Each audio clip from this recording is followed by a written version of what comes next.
Tunis tonight, His Majesty the King meets with Karak dignitaries and representatives to reassure them of economic prospects and listen to the needs and challenges facing the governorate.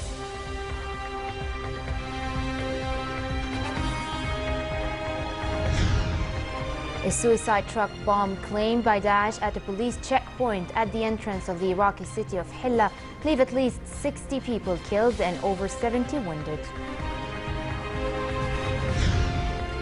Republican presidential hopeful Ted Cruz splits victories in 4 nominating contests with Donald Trump, while Hillary Clinton wins in Louisiana and her rival Bernie Sanders win in Kansas and Nebraska. Good evening and welcome to a new edition of the news. His Majesty King Abdullah met at the royal court with dignitaries and representatives of Karak to listen to the needs and challenges of their governorate. His Majesty discussed with the delegates national and regional issues, foremost border and internal security, prospects for economic growth, as well as the Syria crisis and trade with Iraq. King Abdullah said his foremost concern is the economy and how to reduce unemployment and poverty across the kingdom, voicing optimism that the London Conference for Syria and the Middle East, as well as his recent meetings in the United States, will help bring investments to Jordan and create work opportunities for Jordanians. On national security, His Majesty said it is the duty of every Jordanian to cooperate with security forces to protect the country and the people from the threat of terror, urging serious efforts against extremism ideology in mosques, on the streets and at the schools. He is an excerpt.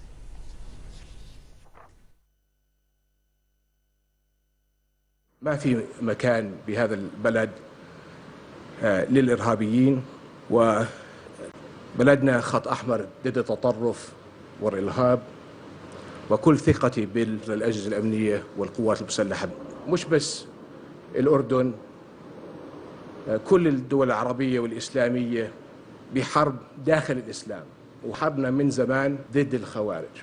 الحرب مش بس بسوريا أو بالعراق، حرب بليبيا، بشرق أفريقيا، بغرب أفريقيا، بآسيا. هذا حرب عالمية. أنا بعرف شخصيا قديش النشامة والنشميات من الأجهزة الأمنية والقوات المسلحة بيشتغلوا ليلا ونهارا حتى يحموا المواطنين. كل الشكر والتقدير لهم. بالنسبة لسوريا، نحن عم نشتغل على حل سياسي. تعاوننا مع الأمريكان والروس علاقة قوية. عم نشتغل على هدنة بالجنوب، وأنا لسه عم بقول ما في حل لسوريا إلا لحل سياسي، وأنا متفائل إنه راح ننجح. بالنسبة للتجارة أيضا في مجال مع إخواننا بالعراق، بغداد عندهم الاستعداد يفتحوا الطريق بين بغداد وبين عمان إن شاء الله ب 2016، وهذا راح يبين بوقت قريب جدا، وفي تعاون بين المملكة الأردنية الهاشمية مع إخواننا في العراق. فالحمد لله بشكل عام 2016 الوضع إيجابي، نحن بخير وماشيين باتجاه الصحيح. His Majesty King Abdullah accepted the credentials of newly appointed ambassadors to Jordan during a ceremony at the Basman Palace. The ambassadors are Michael Desser of Austria, Nafsika Krusti of Cyprus, non-resident ambassador of Denmark Sven Weaver, Pan Wingfeng Fang of China, Safiye Talib Sahel of Iraq, non-resident ambassador of Singapore Shamsher Zaman, non-resident ambassador of Peru Hugo Portugal, and non-resident ambassador of Belarus Alexander Ponomarev.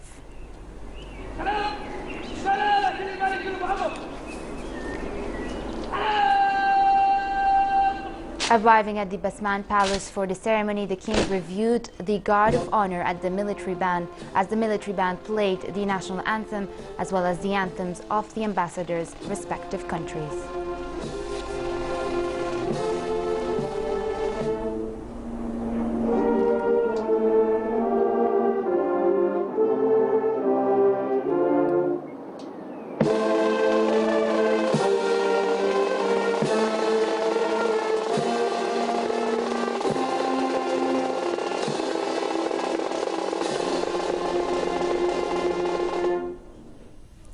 The Director General of the Jordan Media Commission, Amjad Qadi, has ordered a ban on the release of any report on the investigation into the Erbil terrorist cell case in all media outlets, including local audiovisual and print media, as well as online news and social media.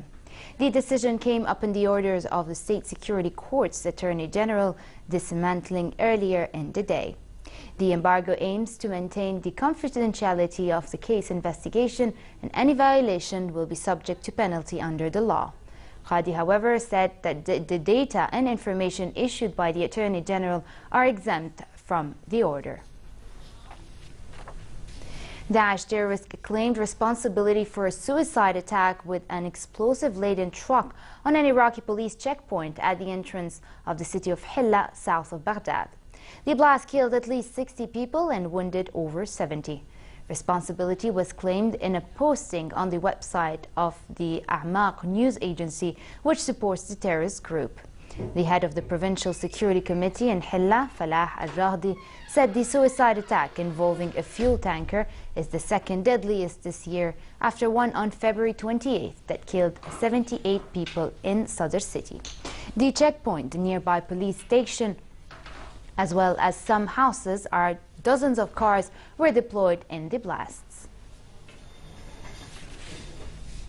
Over to the Syria crisis, and Russian Foreign Minister Sergei Lavrov and US Secretary of State John Kerry have expressed during a telephone conversation optimism over the implementation of a ceasefire agreement in the country. Russian news agencies said Lavrov also spoke with Kerry about the importance of ensuring the participation of a wide range of opposition groups in the Syria peace talks, including Syrian Kurds. A week since it was implemented, the ceasefire continues to hold, and many analysts in Syria now believe it could possibly lead to a political solution to the 5-year conflict. Some have attributed the relative calm in the country to the US-Russia brokered agreement, saying the two countries are more desperate for solution than other international parties. While the overall solution has improved, the parties involved in the ceasefire have accused one another of violations. Analysts say this shows a lack of mutual trust, but it can eventually be built, and they all agree only a political solution can end the crisis. This is the third time that you are trying something like this. So the confidence will not be ready. It will be built step by step and day by day. Both sides, they need this to continue in a political speech. Both sides, they are insisting the end of it is by political negotiations, not by using force. Russia's Black Sea Fleet guided missile destroyer Smith-Levy left the harbor of the Crimean port of Sevastopol to join the country's navy at the Mediterranean. According to the Black Fleet Command, Smith-Levy is expected to join Russian Navy ships, which are already dispatched in the region after traversing Turkey's Bosphorus and Dardanelles Straits. Russian warships have been crossing the Turkish Strait amid the growing rift between Turkey and Russia since the downing of a Russian jet on November 24th. Russian Interfax agency reports that 15 Russian warships of the country's Northern Pacific, Baltic and Black Sea fleets are currently on a mission off Syria's Mediterranean coast to provide air defense for the country's jets striking Daesh targets in Syria. In the ongoing war on terror, the United States and allied forces conducted 19 strikes against Daesh in Iraq and Syria since yesterday, according to a statement by the coalition leading the operations. The Combined Joint Task Force said 6 strikes focused near Al-Hasakeh and Manjib in Syria destroyed a heavy machine gun, a building, vehicle and other weapons. In Iraq, 13 strikes near 9 cities hit a weapon factory and storage facilities and destroyed several targets. Pope Francis denounced the killing of 4 nuns at a home of the elderly in Yemen and said he found it incredible that it didn't make newspaper headlines. Speaking to thousands of pilgrims in St. Peter's Square, the Pope said these are today's martyrs, and they are not new. They are not on the news.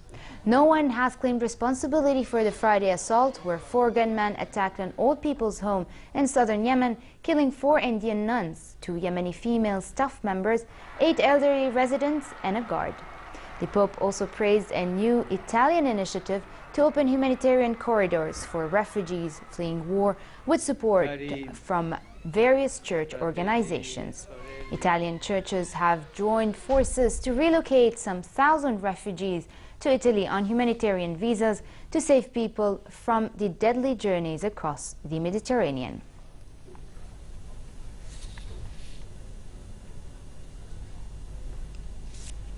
In Turkey, riot police forcibly broke up a rally of hundreds of women gathering in Istanbul to mark International Women's Day. The women mounted their demonstration 2 days before the official Women's Day, after their rally planned for March 8th was banned by the governor of Istanbul.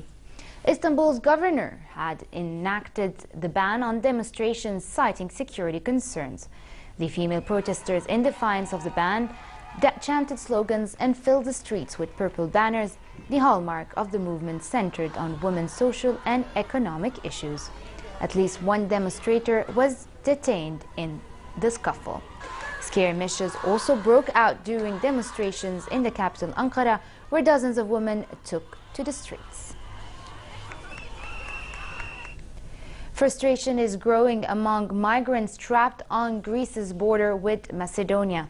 Some 13,000 men, women and children have been stranded for days at the Idomeni encampment, designed to shelter 1,500. The conditions at the makeshift camp are appalling. UNHCR spokesperson at Idomeni camp, Babar Baloch, said Syrians from a number of locations, including Damascus and Iraqis from Baghdad, were no longer accepted as refugees by Macedonia because they do not consider these towns war zones. Meanwhile, the Greek Coast Guard rescued 368 migrants off the island of Lesbos as dinghy boats laden with people continue to leave Turkey's shore for Greece's Aegean islands. And off the Turkish coast, at least 18 people attempting to reach Greece drowned after the boat sank. The Turkish Coast Guard rescued 15 people and recovered 18 bodies in the Aegean Sea near the town of Didim. Turkish Prime Minister Ahmet Davutoglu travels to Brussels tomorrow for an emergency summit with European Union leaders to tackle illegal migration to member states. U.S. Democratic presidential frontrunner Hillary Clinton won yesterday Louisiana's nominating contest, while her rival Bernie Sanders won in Kansas and Nebraska. However, the former Secretary of State has opened up a big delegate lead, and Sanders might have a tough time making up the difference. Later tonight, Sanders and Clinton will face off in a national debate in the city Flint, Michigan. Today, Democrats caucused and voted in Louisiana, Kansas, and Nebraska. I want to congratulate Senator Sanders for running a strong campaign. I am thrilled we're adding to our pledge delegate count. I'm grateful to everyone who turned out to support us, but now all eyes turn to Michigan. And that tells me that the people of this country are tired of establishment politics and establishment economics. They want real change in this country. And I feel very strongly, not only when I see large crowds like the ones we had tonight, but when I see votes like the votes that we are receiving, that we got a lot of momentum and that we have a path toward victory. On the Republican front, presidential frontrunner Donald Trump won the Louisiana and Kentucky primaries, while Ted Cruz won Kansas and Maine. Trump called for his third-place rival for the Republican nomination, Marco Rubio, to drop out of the race, saying he wants to take on Cruz one-on-one. Cruz split victories in 4 nominating contests with Trump, bolstering his argument that he represents the party's best chance to stop Trump. I think Marco Rubio had a very, very bad night. And personally, I'd call for him to drop out of the race. I think it's time now that he drop out of the race. I really think so. I think it's probably time. Meanwhile, former Republican presidential candidate Mitt Romney attacked the candidacy of Donald Trump, saying he is not the real deal. Though Romney has not officially endorsed any candidates, he said he would be proud to see Trump's rival win the nomination. His sentiment was echoed on NBC's Meet the Press by fellow Republican Lindsey Graham, who added that a Trump ticket would damage the conservative movement over the long term. At this stage, I'm at a point where we're looking at Donald Trump and the future of the country. And we say to ourselves, is someone with his record and someone who believes the things he believes, which in my view would lead to a recession and to a trade war and would lead to a world being less safe, do we want that person to be president of the United States? And here's my message to the Republican Party and conservative movement. I'd rather risk losing without Donald Trump than try to win with him, because it will do more damage over time. Former U.S. First Lady Nancy Reagan has died at the age of 94. The wife of former U.S. President Ronald Reagan became one of the most influential First Ladies in U.S. history during her husband's presidency from 1981 to 1989. Her most publicized project as First Lady was the Just Say No anti-drug campaign, and after her husband's developed Alzheimer's disease, she became an advocate for discovering a cure. Prior to marrying Ronald Reagan, she was known as Nancy Davis, a Hollywood actress during the 40s and 50s.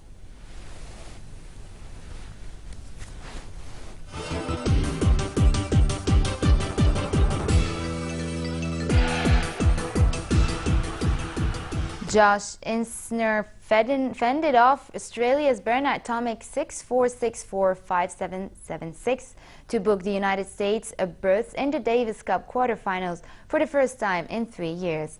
The world number 11's win on a steamy afternoon at the Melbourne's Kooyong Lawn Tennis Club sealed the tie 3-1 with a single rubber in hand.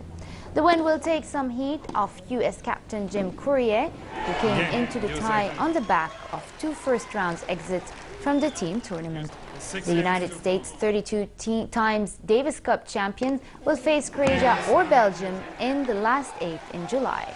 6-4, 5-7, 7-6. Only in Australia, a dog trainer and former surf champion Chris D'Abois is teaching dogs and their owners how to surf. One of the most popular competitions of the East Coast is the Dog Spectacular. Interestingly, the dogs seem to thoroughly enjoy the water sport. The former surf champion spends his day traveling the coast, teaching other dog owners and rescue pets the art of hanging 10. He has been surfing with dogs for the past 10 years and says it's a way to build a healthy relationship. This is the only festival of surfing event in the world where the dogs surf on a stand-up with their masters.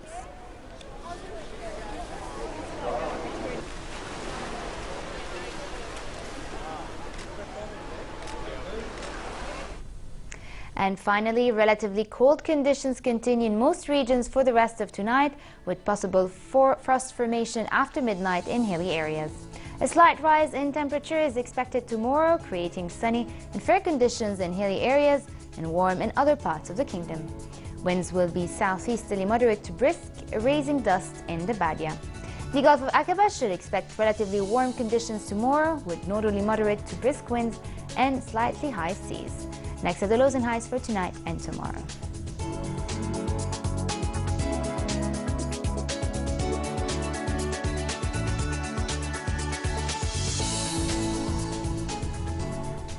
And to end the news, here's a recap of our top stories. His Majesty the King meets with Qatar dignitaries and representatives to reassure them of economic prospects and listen to the needs and challenges facing the governorate.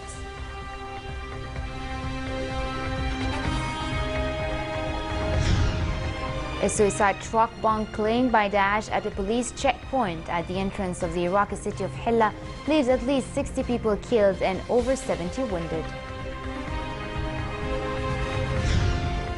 Republican presidential hopeful Ted Cruz splits victories in 4 nominating contests with Donald Trump, while Hillary Clinton wins in Louisiana and her rival Bernie Sanders wins in Kansas and Nebraska.